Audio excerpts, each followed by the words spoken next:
Hello বন্ধুরা, আজ আমরা যে বিষয়টা নিয়ে আলোচনা করব তোমরা অবশ্যই জানো। আমি এর আগের পার্টটাতে বলেছিলাম যারা ওবিসি আছে তাদের ওবিসি বিষয়ে আমি আজকের একটা ভেরি ইম্পর্টেন্ট টপিক নিয়ে কথা বলতে চলেছি, এবং যারা ওবিসি আছো তাদের জন্য আজকের অনেক বড় গুড নিউজ। বিষয়টা কি দেখো, ওবিসি যারা আছো তারা কিন্তু এটা জেনে থাকবে কি যারা সরকারি চাকরির জন্য ফর্ম ফিল আপ করো, ওবিসি ক্যান্ডিডেট যারা ওবিসি ক্যান্ডিডেট আছে, পরীক্ষার্থী আছে, এরা যদি সরকারি চাকরি বা কোনো কম্পিটিটিভ এক্সামে যদি যায়, বিশেষ করে যদি সেন্ট্রালের যায়, তাহলে এদের মধ্যে কি হয়, সব থেকে বড় বিষয় হচ্ছে এরা যখন ডকুমেন্টস ভেরিফিকেশন আসে না, তখন এরা সমস্যায় পড়ে যায়, খুব বড় সমস্যায় পড়ে যায়। যে সমস্যাটা কি আমরা সকলেই জানি, এই বড় সমস্যাটা হচ্ছে সেন্ট্রাল সার্টিফিকেট। তুমি ওবিসি কিন্তু তোমার ওবিসি সেন্ট্রাল সার্টিফিকেট চাই। এবার ওবিসি সেন্ট্রাল সার্টিফিকেটের জন্য তোমরা কি করবে, কি অ্যাপ্লাই করবে, কি করলে তোমাদের সেন্ট্রাল ভ্যালিড করবে, সেটা হচ্ছে দেখো সব থেকে বড় কথা হচ্ছে ফার্স্ট তোমাকে যে তুমি ফর্মটা ছাড়ছো, যে পরীক্ষায় ছাড়ছো সেই পরীক্ষার ফরম্যাটে তুমি পাবে একটা এনওসি বা এনসির একটা ফরম্যাট বেরোয়, সেই এনওসি যে ফরম্যাটটা আছে সেটা তুমি নিয়ে ফিল আপ করবে। ফিল আপ করে তার সাথে বাবার যে ইনকাম, ওইটা তোমার মান্থলি ইনকাম, ঠিক আছে, ওরকম একটা তোমাকে ইনকাম সার্টিফিকেট করতে হবে। সবার ফার্স্ট যেটা করতে হবে সেটা হচ্ছে একটা ইনকাম সার্টিফিকেট করতে হবে। কোথায় দিয়ে করবে, এবার যারা পঞ্চায়েত এলাকায় আছো, যা পঞ্চায়েত বাসিন্দা তোমরা পঞ্চায়েতে, তাহলে তোমাদেরকে বিডিও অফিস থেকে নিতে হবে। আর যারা মিউনিসিপ্যালিটি বা পৌরসভার এরিয়ার মধ্যে থাকো তারা কিন্তু চলে যাবে এসডি অফিস, তোমরা ওখান থেকেই পাবে। এইবার দেখো এই ফর্মটা ফিল আপ করতে চাইছো, প্রথম হচ্ছে তোমার বাবার একটা ইনকাম সার্টিফিকেট লাগবে, তারপরে কি লাগবে, তারপরে লাগবে ওই এনওসি যে ফর্মটা ফিল আপ করেছো সেই ফর্মটা লাগবে, এই দুটো লাগবে। আধার কার্ড লাগবে, মাধ্যমিক অ্যাডমিট কার্ড লাগবে। এইগুলো যাবতীয় যা আছে তোমার ডকুমেন্টস সেগুলোকে এক জায়গায় করবে, করে চলে যাবে তুমি এসডি অফিস। এসডি অফিসে গিয়ে তুমি জমা করবে, গিয়ে বলবে কিসের জন্য তুমি চাইছো, তার জন্য একটা অ্যাপ্লিকেশন লিখবে। তুমি কোন এক্সামে বসতে চাইছো তার জন্য একটা অ্যাপ্লিকেশন লিখবে, লিখে বলে আমার এর জন্য আমি ওবিসি, কিন্তু আমার সেন্ট্রালে ওবিসি সার্টিফিকেট চাই, এটা যদি স্যার করে দেন তাহলে খুবই উপকৃত হবো। কিন্তু ওরা সঙ্গে সঙ্গে দুদিন একটু সময় নেবে, নিয়ে তোমাকে ওইটা দিয়ে দেবে। তা তুমি ওইটা যখন পেয়ে যাবে ওইটা তুমি রেখে নেবে নিজের কাছে। এবার যখন তুমি যে পরীক্ষায় বসেছো, যার জন্য তুমি অ্যাপ্লাই করেছো এই ওবিসিটা, এবার তুমি সেই পরীক্ষা যখন তুমি পাস করে যখন তোমার কাট আউট বেরিয়ে যখন তুমি একেবারে পেয়ে যাবে, তখন তোমার কিন্তু একটা ডিভি হয়, মানে ডকুমেন্ট ভেরিফিকেশন হয়।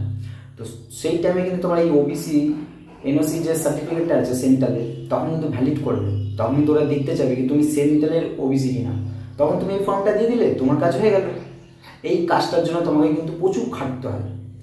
প্রচুর খাটতে মানে কেমন, তোমাকে গিয়ে কম্পিউটার ক্যাফে থেকে তোমার ফর্মটা বার করতে হবে, এনওসি ফর্মটা ওবিসি ফিল আপ করতে হবে।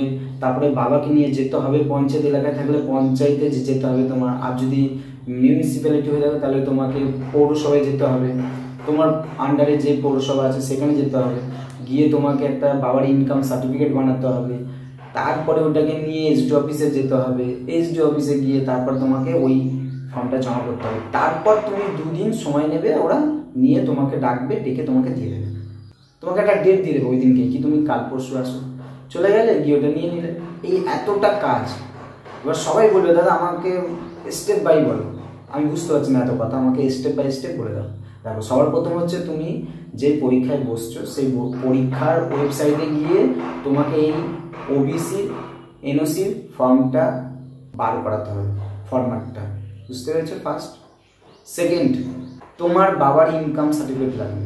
তার বাবাকে নিয়ে পঞ্চায়েত এরিয়া হলে পঞ্চায়েতে যাবে, গিয়ে ইনকাম সার্টিফিকেট চাইবে, ওরা তোমাকে বিডিও অফিস পাঠিয়ে দেবে। বিডিও অফিস থেকে তুমি ইনকাম সার্টিফিকেট পেয়ে গেলে তোমার কাছে রেখে নেবে। দুটো হয়ে গেল। থার্ড হচ্ছে তোমার আধার কার্ড লাগবেই লাগবে। ফোর্থ হচ্ছে তোমার কিন্তু এসডি অফিসে তুমি যাবে, তখন কি তোমাকে জমা করতে হবে, তার জন্য একটা অ্যাপ্লিকেশন করতে হবে, বুঝতে পারলে, একটা অ্যাপ্লিকেশন করতে হবে। তুমি কিসের জন্য অ্যাপ্লাই করছো, এসডি অফিসে চাইবে কি তুমি কিসের জন্য অ্যাপ্লাই করছো, কী করে বুঝবে তারা কোন পরীক্ষায় বসছো, কিসের জন্য করছো। তো এইটা তোমাকে করতে হবে। এই চারটে কাজ করলে কিন্তু তোমার ওবিসি এনওসি ফর্মটা তুমি সেন্ট্রালাইজ সার্টিফিকেট পেয়ে গেলে, বুঝতে পারলে। এই চারটে ধাপ তোমাকে কমপ্লিট করতে হবে, তবে কিন্তু তুমি ওই সার্টিফিকেটটা পাবে সেন্ট্রালের এসডি অফিস থেকে তোমাকে দেওয়া হবে। এবার তুমি নিয়ে নিলে ওইটা, এবার নিয়ে তুমি রেখে নিলে, এবার তুমি ওইটা নিয়ে যখন ডকুমেন্টস ভেরিফিকেশন হবে তুমি দিয়ে দিলে, হয়ে গেল। তাহলে ওবিসিদের এই ভিডিওটা দেখা একান্ত প্রয়োজন। যারা ওবিসি আছো তাদের বলছি, তারা এই ভিডিওটা দেখো। এই ভিডিওটা দেখলে খুব উপকৃত হবে তোমরা, খুব খুব তোমাদের ভালো হবে। কারণ ওবিসি যারা আছো তারা কিন্তু এই জিনিসটা জানোই না কীভাবে বার করতে হয়। ভাবছো আমি ওবিসি আছি, আমি পরীক্ষায় বসবো, আমি পাস করে গেলাম, আমার ডকুমেন্টস ভেরিফিকেশন হয়ে যাবে, আমি ওবিসি স্টেটের যে সার্টিফিকেট আছে ওটা দিয়ে দেবো, হয়ে যাবে। ওবিসি সার্টিফিকেট স্টেটের কিন্তু সেন্ট্রালে ভ্যালিড করে না, সেন্ট্রালের সার্টিফিকেটই ভ্যালিড করে ওবিসি, বুঝতে পারলে? যারা ওবিসি আছো তারা যদি সেন্ট্রালের ফর্ম ছাড়ো অবশ্যই সেন্ট্রালের ওবিসি করে নিও এসডি অফিস থেকে। তার জন্য এত প্রসেসটা আমি তোমাদের বললাম, বুঝালাম কীভাবে যেতে হয়, কীভাবে কী করতে হয়। এবার তোমাদের মাথায় একটা প্রশ্ন ঘুরছে কি, দাদা ওবিসি তো সিট প্রচুর কম। হ্যাঁ, ওবিসির সিট প্রচুর কম, কিন্তু যদি তুমি করে রাখো, করে রাখতে ক্ষতি কোথায়, তাই না? করে রাখো, তোমাদের ভবিষ্যতে কাজে লাগবে। ভবিষ্যতের কথা কেউ বলতে পারে না, ঠিক আছে? দেখা গেল তোমারই হয়ে গেল, যারা সরকারি চাকরির জন্য খাটছো দেখা গেল তোমারই হয়ে গেল, ঠিক আছে? তুমি ওবিসি, তোমারই হয়ে গেল। তাই এর জন্য বলছি কি, ধৈর্য ধরে বসো, ধৈর্য ধরে কাজ করো, তোমার হবে, সবার আগে তোমারই হবে। কিন্তু হ্যাঁ, তোমাকে যে ফরম্যাটটা আমি বললাম বার করে নিয়ে আসতে হবে কম্পিউটার সেন্টার থেকে, সেটা করে নেবে। করে নিয়ে কিন্তু পুরো টোটাল প্রসেসটা কিন্তু এভাবেই করবে যেভাবে আমি তোমাকে বললাম।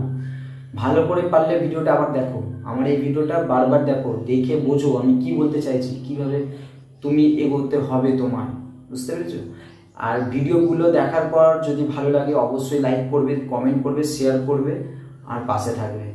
তাই সকলকে জানাই যে যারা যারা ওবিসি আছো আর সেন্ট্রালাইজ করতে চাও, তোমার এসসি, ওবিসি, এসটি এগুলো সেন্ট্রালাইজ করতে গেলে আমার ভিডিওগুলো অবশ্যই দেখো।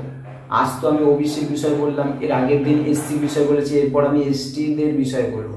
যারা এসটি আছো, শিডিউল ট্রাইব যারা আছো তাদের বিষয়ে আমি বলবো পরের দিন। আজ তাহলে এখানে আমি তোমাদের জন্য এই ভিডিওটা করে রাখলাম, তোমরা দেখো, দেখে শেখো কি কি করতে হবে। টাটা, বাই বাই, সবাই ভালো থেকো। বেশি করে সাবস্ক্রাইব করো, কমেন্ট করো, শেয়ার করো এবং আমার পাশে থাকো। চ্যানেলটা তোমাদেরই, এর আগেও বলেছি, এখনও বলছি, এই চ্যানেলটা তোমাদেরই, তোমরাই এগিয়ে নিয়ে যাবে চ্যানেলটা। কেমন? ভালো থেকো সবাই, বাই।